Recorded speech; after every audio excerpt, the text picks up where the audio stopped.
최근 미국의 금리 인상을 음모론적 시각에서 보는 의견이 점점 많아지는 것 같다. 충분히 그럴 만하다. 과거 미국은 주기적으로 달러를 활용해 경기 침체와 호황을 만들고 이를 기회 삼아 금융으로 다른 나라의 부를 공유해왔다. 대표적으로 우리나라를 비롯한 아시아 IMF 위기와 일본의 플라자 화배 등이 그 예일 것이다. 물론 문제의 본질은 한국과 일본의 거품에서 출발한 것이지만 이 부분은 오늘은 건너뛰도록 하자. 미국 정치권이 중국을 견제하고 싶은 마음은 진심이다.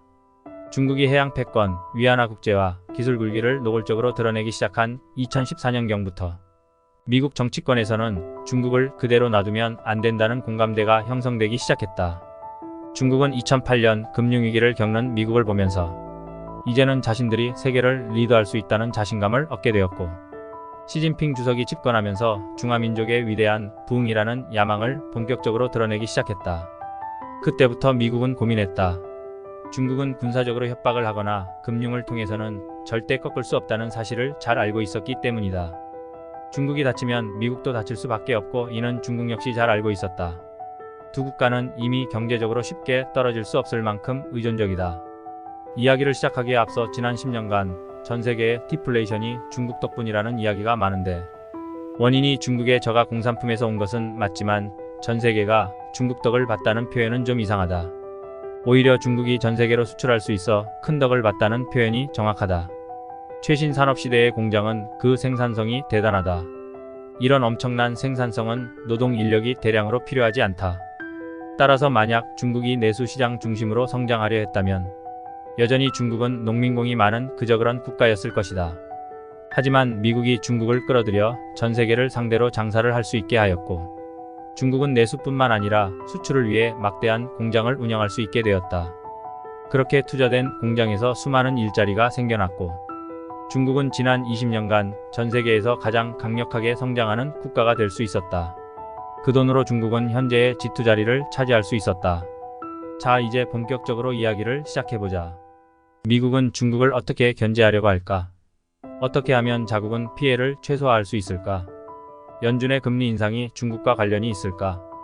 예전 KBS 시사 다큐 창에서 미국과 중국의 패권 경쟁을 다룬 적이 있다. 여러 가지 이야기가 있었는데 결론은 하나였다. 결국 경쟁의 승자는 누가 국민들을 더 잘 먹고 잘 살게 하는지에 달려있다는 것이다. 나는 이 결론에 전적으로 동의한다. 핵을 가진 두 국가가 이미 경제적으로 너무 많이 얽혀있는 두 국가가 세계를 상대로 패권을 유지하기 위해서는 더 강한 경제력을 만드는 것이 결국 승부를 가를 것이라는 점이다. 이 시각에서 미국의 전략을 이해하면 된다. 미국의 정책의 핵심은 상대방을 꺾는 것이 아니라 내가 더 강해지는 데 있다. 또한 나의 호황이 상대방에게 가지 않게 하는 것이다.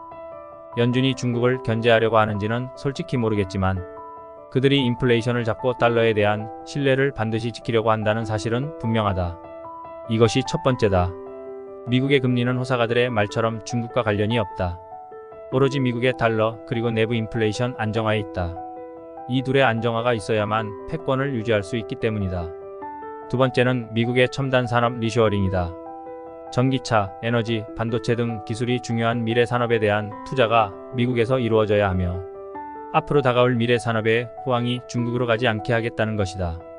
이것은 나의 상처를 최소화하면서 내수 경제 활성화, 기술 안보 그리고 중국 견제가 가능한 1타 3피 정책이다.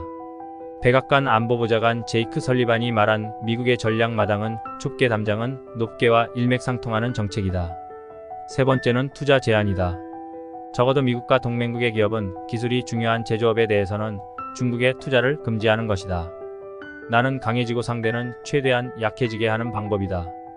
트럼프 대통령은 관세를 통해서 중국의 투자를 줄이게 만들었다면 바이든 정부는 첨단 산업에 대한 투자를 줄이게 만들고 있다. 이것은 직접 투자뿐만 아니라 미국 월가의 금융 투자까지도 제한하고 있다. 미국의 자본이 중국에 투자되면 안 된다는 것이다. 요약하면 이렇다. 튼튼한 달러를 기반으로 미국 내수 경제는 더욱 확대하고 중국에 대한 투자는 최소화하여 양국 간 경제, 기술 격차를 벌린다. 효과는 이미 나타나고 있다. 중국은 내수만 가지고는 그 많은 인민의 일자리를 만들어낼 수 없다. 금리를 내려 내수를 키우고자 하지만 그렇게 하기에는 중국은 인구가 너무나도 많다. 중국이 위기에 빠지기는 쉽지 않지만 성장을 유지하기에는 미국의 견제가 너무 심하다. 과연 중국은 어떻게 더 강한 경제를 만들어낼까? 미국에 지어지고 있는 수많은 공장이 마무리되는 시점에 인플레이션은 다시 예전으로 돌아갈 것이다. 그러면 연준은 안전하게 금리를 내릴 것이고, 소비자들은 그동안 늘어난 임금과 저렴해진 금리로 다시 소비를 늘릴 것이다. 그렇게 다시 경제가 성장하기 시작하는 그 시점에 뿌려지는 돈들은 예전처럼 중국으로 가지 않고 동맹국이나 미국 내에서 더 많이 돌아다니게 될 것이다.